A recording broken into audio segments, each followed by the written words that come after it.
An unprecedented threat loomed over the ancient world as a colossal army of invaders descended upon ancient Greece. Standing in the path of this immense invasion was only a small contingent, but these warriors were no ordinary soldiers. From birth, they were prepared for harsh trials, trained to endure unbearable pain, hardening their spirit and body for a single purpose: to kill or be killed. These were the legendary Spartan 300.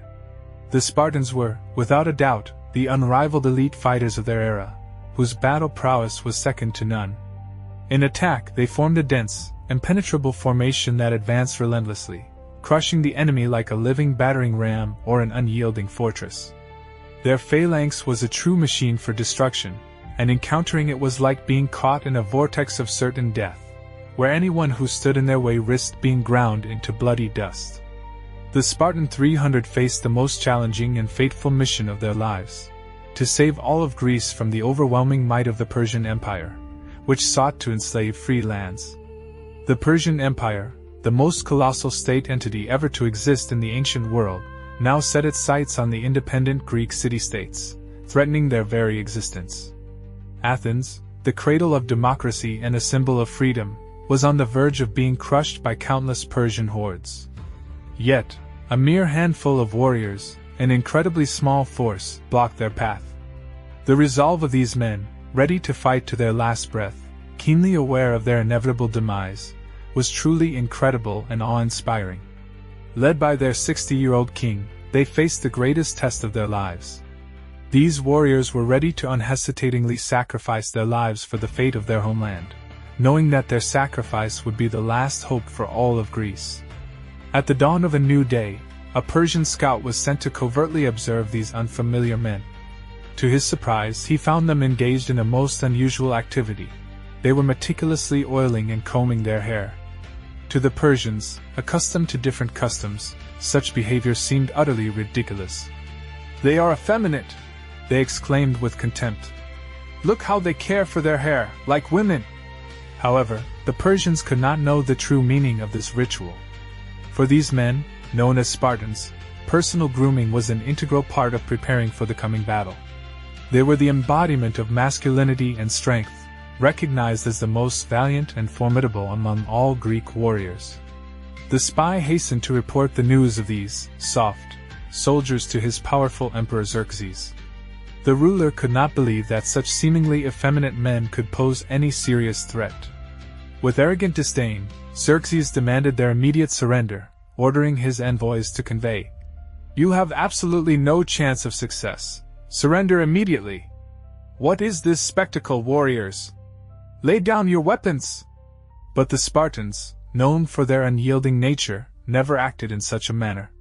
Spartan law was strict and unambiguous, dictating only two paths for every warrior on the battlefield: to achieve glorious victory or to perish heroically.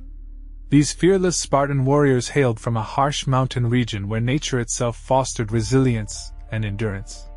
Sparta stood out among all Greek states for possessing the only standing professional army of its kind. They were in a continuous state of military readiness. Their lives were entirely dedicated to military pursuits. From childhood, they were taught the art of war. All state institutions were geared towards maintaining military power, and in essence, war was the only reality the Spartans knew and understood. Sparta's militaristic system began its ruthless operation from the very moment of a person's birth. Every newborn male infant was subjected to the most rigorous selection. If even the slightest signs of physical frailty or weakness were detected, the Spartans would immediately carry these children to a designated pit located outside living areas and leave them there, condemning these infants to certain death. Those children destined to survive and pass this initial selection began their lifelong path of harsh and grueling training, starting from the age of 7. Remarkably, if during training skirmishes two boys fought and one showed signs of weakness, for instance, by crying or otherwise violating the unwritten code, the punishment befell not the young transgressor himself, but his senior instructor. The life of a young Spartan was filled with continuous hardship and knew no leniency. Regardless of the weather conditions, they were obliged to walk barefoot, thereby toughening their feet and accustoming them to any adversity. This entire carefully devised system was intended to instill in the minds and bodies of the Spartans unquestioning obedience, exceptional endurance, unyielding resilience, and all the qualities that would be absolutely essential for a Spartan warrior during military campaigns. These unique Spartan virtues and training principles are strikingly similar to the demands placed on modern special forces. For example, a former soldier of elite British Special Forces, much like the Spartan youth of antiquity, underwent training aimed at overcoming pain thresholds and physical limits. A deep sense of warrior pride served as a powerful stimulus for continuous progress and self-overcoming. Warriors drew inexhaustible strength from their grueling training and valuable past experience. Their minds were constantly filled with life-affirming maxims such as, "Pain is temporary," or, "This is just weakness leaving the body," which allowed them to steadily advance towards their goal. It was this unprecedented resilience, instilled in them from a young age and enabling them to endure pain in all its manifestations, be it physical suffering or psychological pressure, that made the Spartans one of the most outstanding warriors of the ancient world. Procuring their own sustenance constituted a fundamental part of Spartan training. Youths were taught complete self-sufficiency, forced to rely solely on their survival skills. Such autonomy allowed the Spartan army to operate in field conditions where other troops would have been forced to retreat due to a lack of resources. It is noteworthy that modern elite units still undergo survival training that strikingly resembles the Spartan system. Soldiers essentially operate autonomously for 1 week, with their diet consisting solely of caught game, rabbits, pheasants, wild boars, or any other food they can acquire or steal. Failure to pass this rigorous test can lead to expulsion from the ranks. In the case of a Spartan, failure could result in starvation. Essentially, young trainees were not provided with sufficient provisions, which forced the youths to be resourceful. They were expected to be adept at acts of theft. If someone was caught stealing, the punishment was not for the act of theft itself, but for failing to act covertly, for being caught, thus revealing his inadequacy as a potential thief. Such practice greatly contributed to the development of the exceptional agility and quickness that were vitally necessary for ancient warriors in long campaigns and combat situations. The principle of remaining undetected found its embodiment, an annual reinforcement within a very harsh ritual. Annually, the Spartans held a special festival, the name of which roughly translates to the Festival of Cheese Stealing. During this event, hungry young Spartans had to swiftly snatch pieces of cheese carefully laid out on rocks. The youths were actively encouraged to attempt to steal this food to somewhat quell their gnawing hunger. Simultaneously, strong men with whips and clubs were invariably nearby, awaiting the moment to decisively drive away these daring cheese thieves. Such trials instilled invaluable skills of stealth and approach tactics, abilities that would later serve them well when encountering the enemy on the battlefield. The ultimate goal of these training sessions was to comprehensively prepare them for the harsh and unforgiving reality of battle. If Spartan youths could learn to ignore physical pain, they would undoubtedly be able to hold firm in battle formation, maintaining resilience even when wounded, and continue fighting to the last. Unwavering endurance, fearless pain tolerance, and impeccable physical conditioning, these are the qualities that have distinguished elite units for centuries, from the legendary Spartans to modern Navy SEALs. There is a direct, unbreakable link between them. Upon completing grueling training in the Navy SEALs, a serviceman typically reaches the peak of their physical condition. They truly resemble a world-class athlete who, above all, is a seasoned warrior. These fighters possess immense power, and their fighting spirit remains unyielding. After 11 years of extensive, rigorous training, a Spartan recruit reached readiness for graduation. At 18, he was officially issued full armor and all necessary Spartan warrior gear. The most valuable item of his equipment was considered to be his large, massive shield. This shield was so vital to Spartan soldiers that they were constantly ingrained before each engagement. "Die, but do not lose it!" Mothers bade their sons farewell with the words, "Return with this shield or on it." In other words, this meant that the warrior must either return victorious, carrying his shield, or be carried dead upon it. These recruits joined the ranks of Greece's elite armed forces. They held a well-deserved reputation as ruthless fighters, instilling genuine terror. Quite often, entire armies, merely at the sight of their formation, fled in panic. The Spartans entered battle with astonishing methodicalness. They steadily advanced, like an unbreakable war machine, directly towards the enemy. All of this created an atmosphere of pervasive dread for the opponent long before the first clash. Entry into military service in Sparta was merely the initial step on the path to true warrior greatness. Annually, a rigorous selection was conducted, identifying the most formidable and prepared warriors for inclusion in the elite Spartan special forces, known as the 300. However, even within this chosen circle, there existed an even more secluded group, the true cream of society, renowned as the Cryptia, or Secret Operations Forces. These warriors were rightly considered the elite within the complex Spartan military hierarchy. They can be compared to the U.S. Navy SEAL Team 6, entrusted with carrying out the most complex and critical missions. When it came to close-quarters combat, scarcely anyone on the planet could match them in skill and ruthlessness. All their training and activities were entirely focused on close-range fighting. To gain the right to join the secret Cryptia unit, young Spartans had to undergo their own, no less cruel, initiation ritual.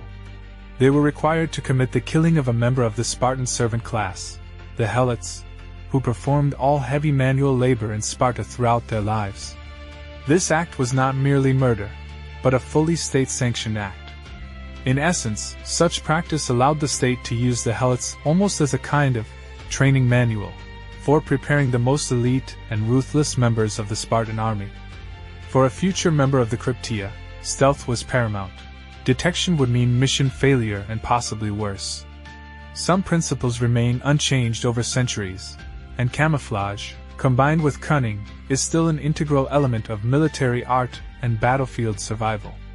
For members of the Cryptia, the initiation ritual served as a harsh test designed to confirm their ability to coldly take an enemy's life.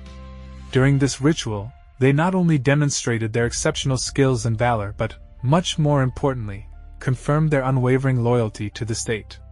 The central question was, were they ready to take a human life without hesitation for the sake of Sparta? Modern elite units, like the ancient Spartans, still undergo training aimed at developing ruthlessness and the complete suppression of any empathy for their target.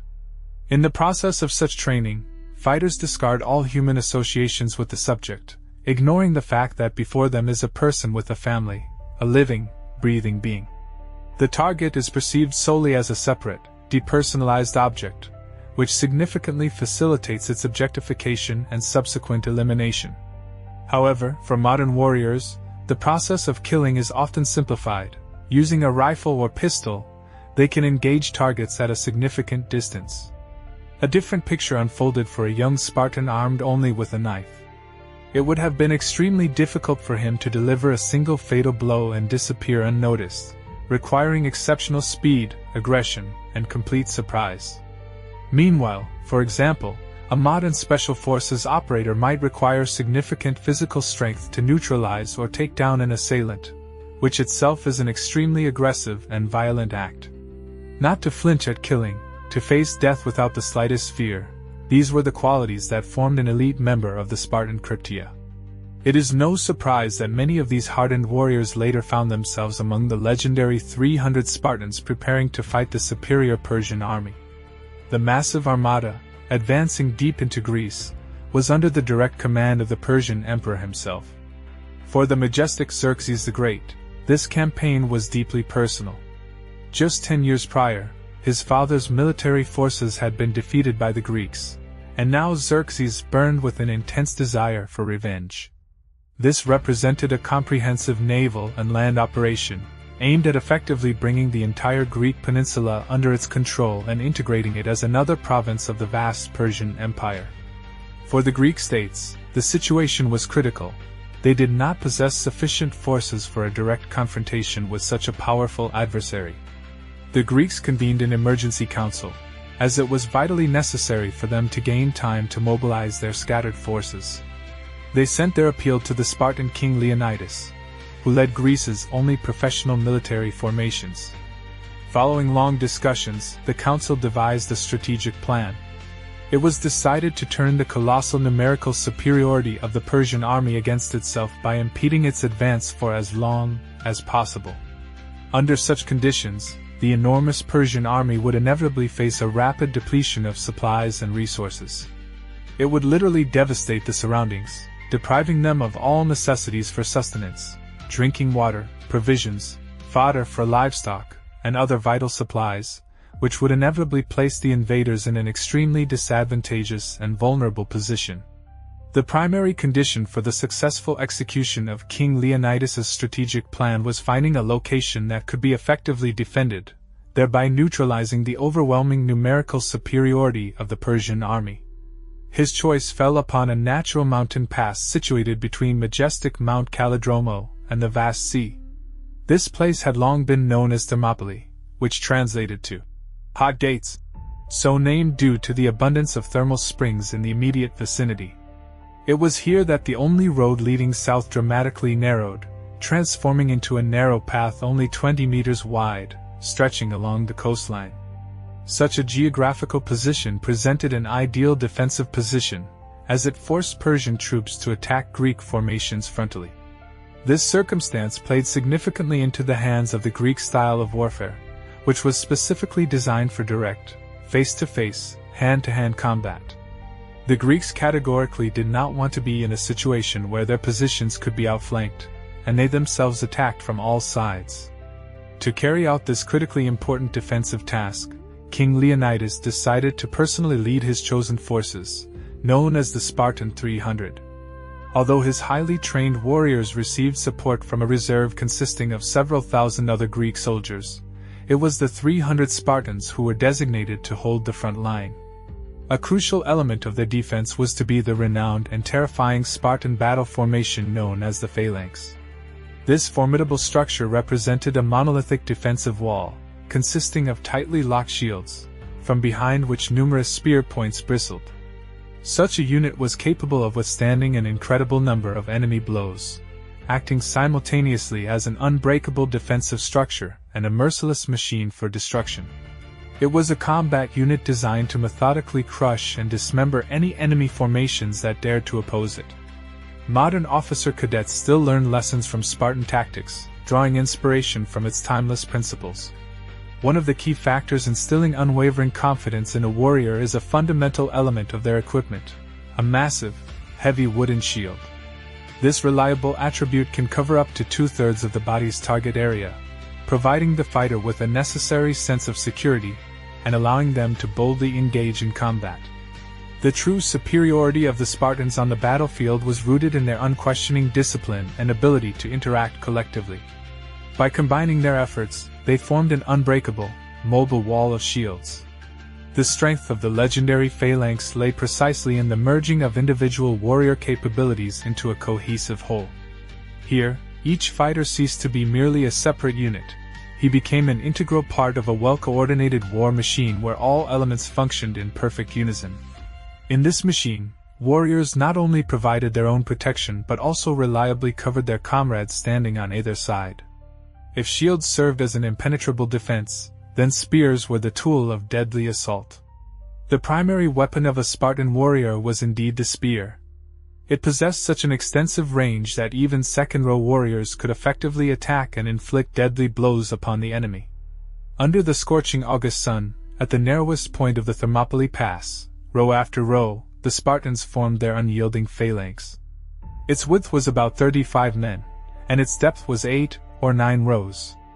On the eve of the inevitable Persian attack, they undoubtedly experienced the same powerful rush of adrenaline and emotional tension as modern soldiers do before entering direct combat.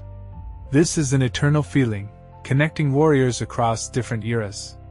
Any warrior, on the eve of battle, inevitably experiences a powerful surge of adrenaline, accompanied by a state of intense excitement and overwhelming fear.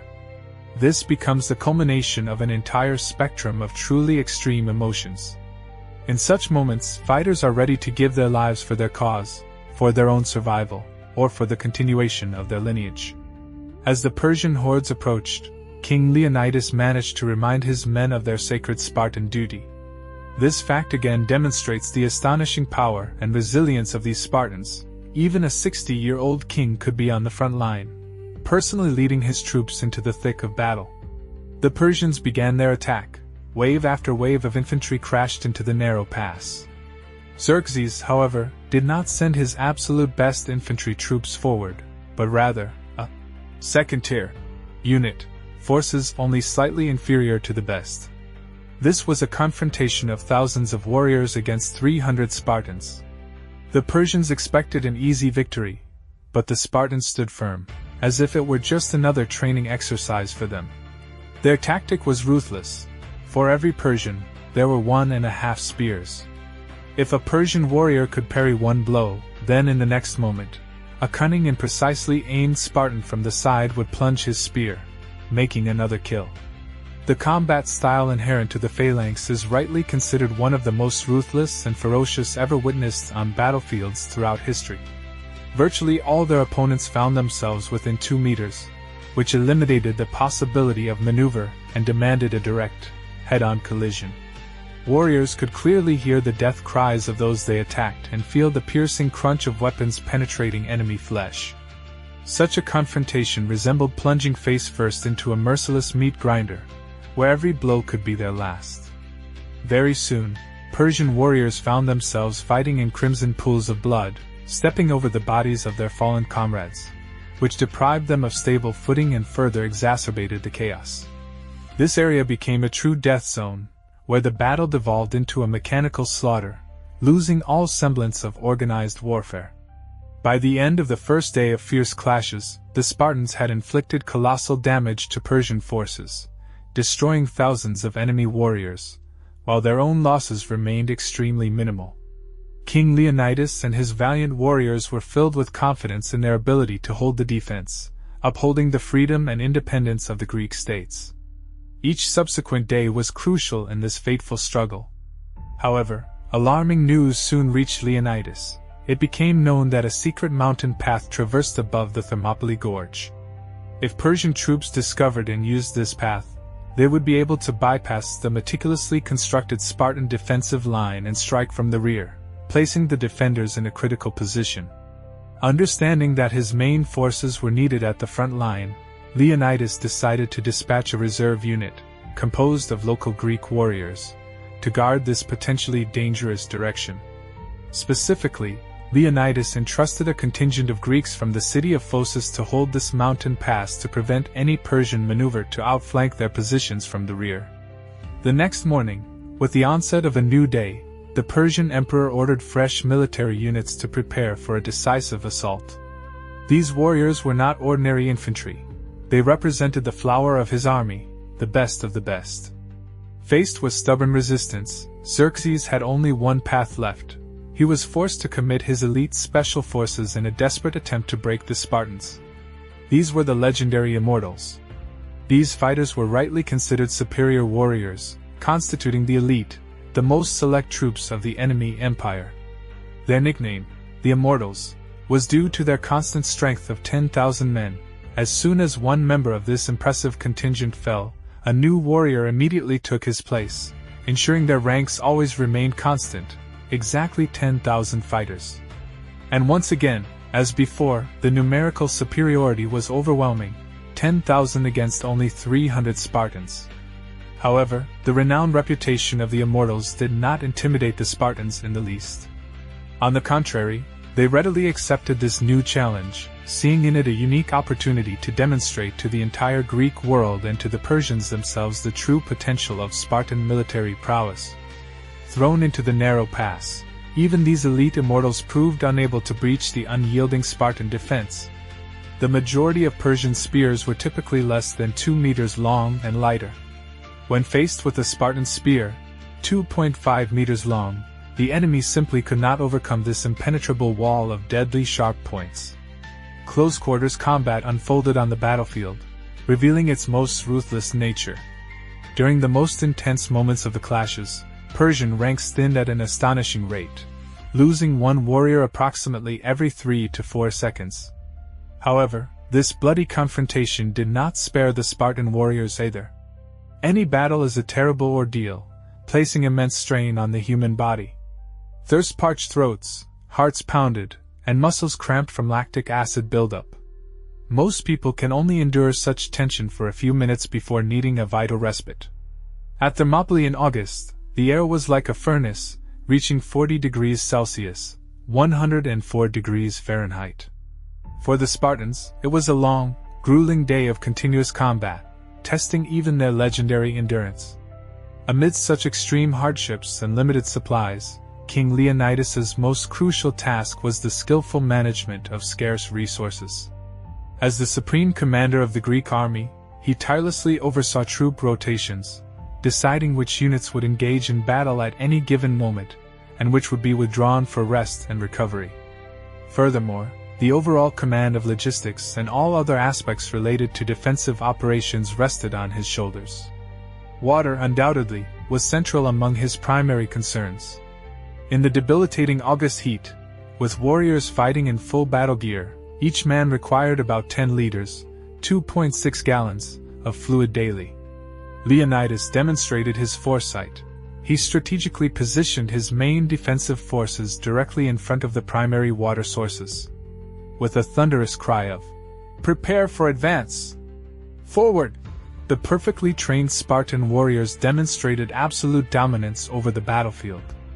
Their unparalleled training allowed them to masterfully execute complex, highly disciplined maneuvers, including the artful feigned retreat.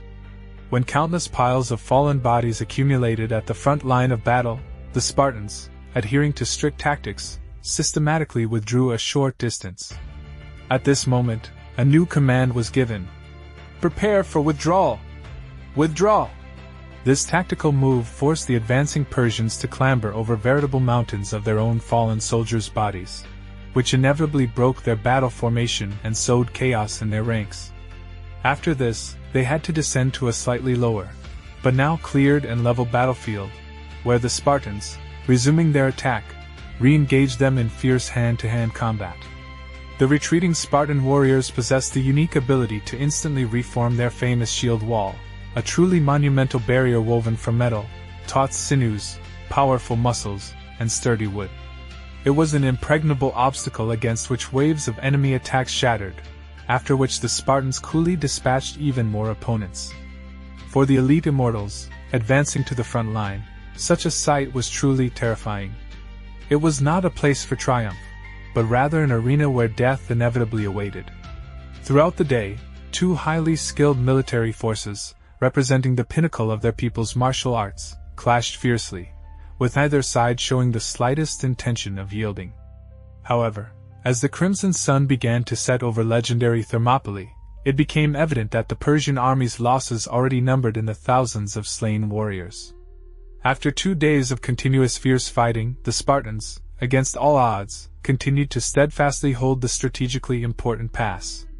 Their sole task remained maintaining iron discipline and absolute composure in the face of overwhelming numerical superiority.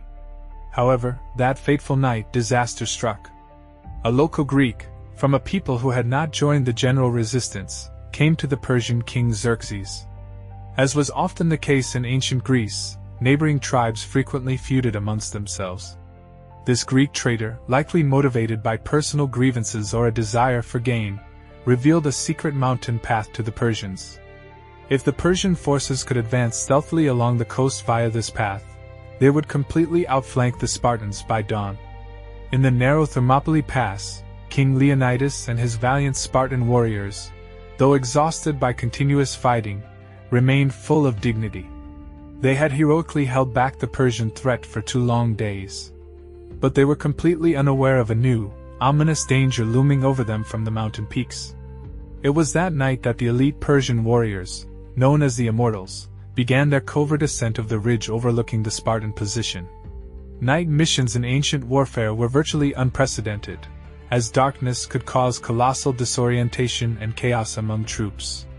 This desperate move by Xerxes eloquently testified to his determination to dislodge the Greeks from the Thermopylae Pass at any cost, and also highlighted the exceptional effectiveness of the Spartan defensive tactics.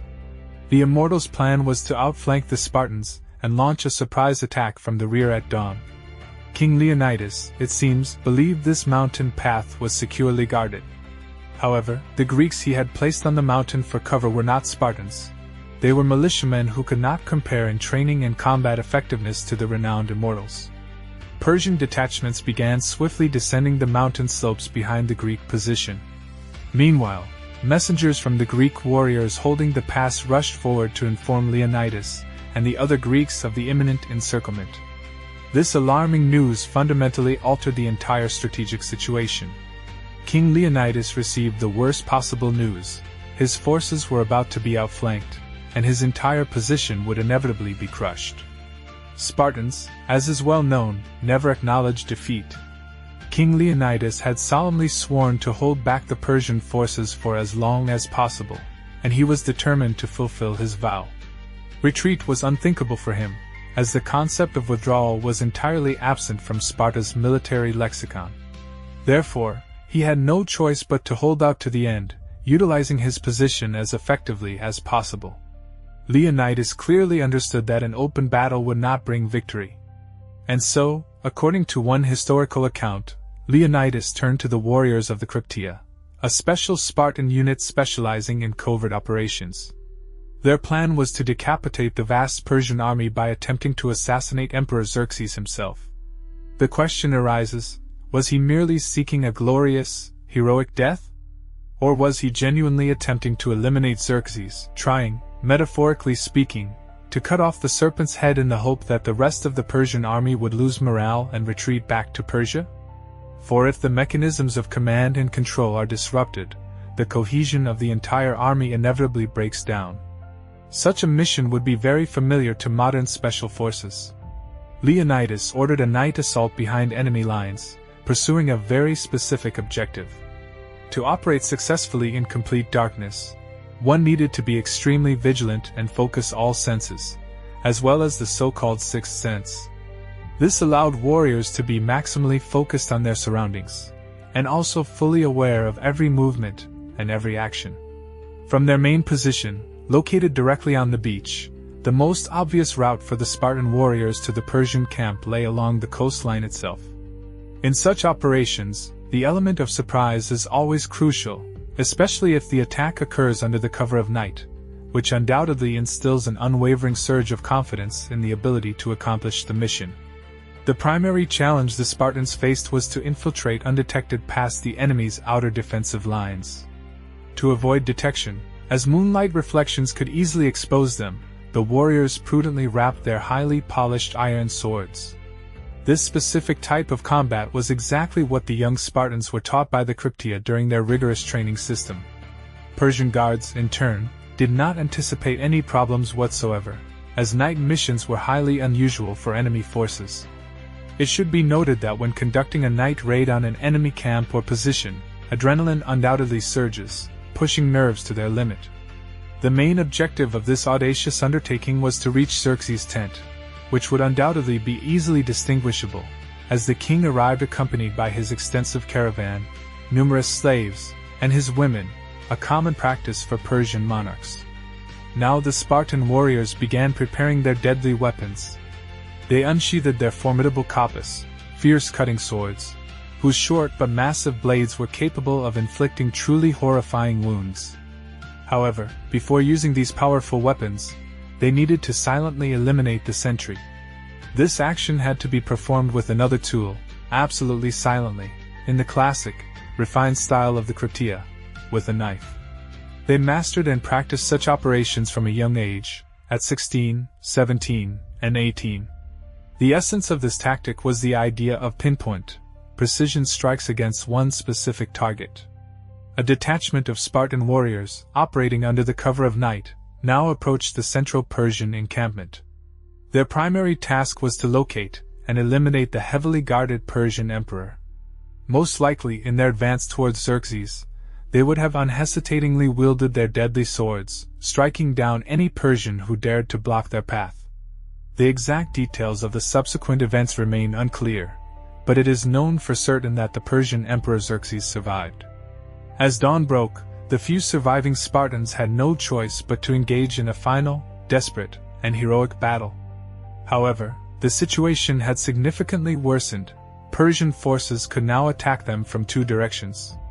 their traditional phalanx, their primary battle formation, was virtually useless under the circumstances, as it could not effectively counter a threat from two sides simultaneously. In view of this, the Spartans decided to retreat to an elevated position, a small hill, to organize a more effective defense. Commands rang out. "Prepare for withdrawal! Withdraw!" By this critical point, a significant portion of the Greek spears were either broken or lost, forcing the Spartans and other Greek warriors to use any available weapon or object. It is at such moments, when the monolith of the phalanx is broken and the unity of the battle formation disintegrates, that close combat weapons become vitally necessary. Despite the loss of many spears, the Spartans continued to fight fiercely, using their deadly short swords, showing not the slightest hint of surrender. After the Persian emperor had suffered significant losses, numbering approximately 20,000 warriors, he decided to finally crush the Spartans by resorting to a long-range attack tactic. To do this, he ordered his numerous archers to advance. However, even this threat could not intimidate the unyielding Spartans. One of the warriors, observing the enemy's preparations, remarked, "The Persians have so many archers that when they loose their arrows, they will surely block out the sun itself." To this, one of the Spartans, whose name history preserved for posterity, calmly retorted, "Excellent, then we shall fight in the shade." Indeed, when countless arrows can obscure the sun, the Spartans would certainly fight under the cover of shade, but these deadly projectiles would, in the end, inevitably find their targets. Facing inevitable death, the Spartan warriors continued to fight selflessly. During this fierce confrontation, Leonidas received a mortal wound, and the last of his 300 loyal companions fell around him. However, this great sacrifice by the Spartans was not in vain. The heroic defense of Thermopylae provided the remaining Greek city-states invaluable time to gather and organize their forces, time to meticulously prepare for the inevitable invasion of the vast Persian army into southern Greece. Less than a year later, Xerxes' imperial forces suffered a crushing defeat both on land and at sea. As a result, Sparta and its Greek allies preserved their freedom. It was at Thermopylae that the fearless reputation of the Spartan elite forces was forged and forever established. Their laconic epitaph, carved in stone, serves as an eternal reminder of their unparalleled fortitude. "Go tell the Spartans, stranger passing by, that here, obedient to their laws, we lie."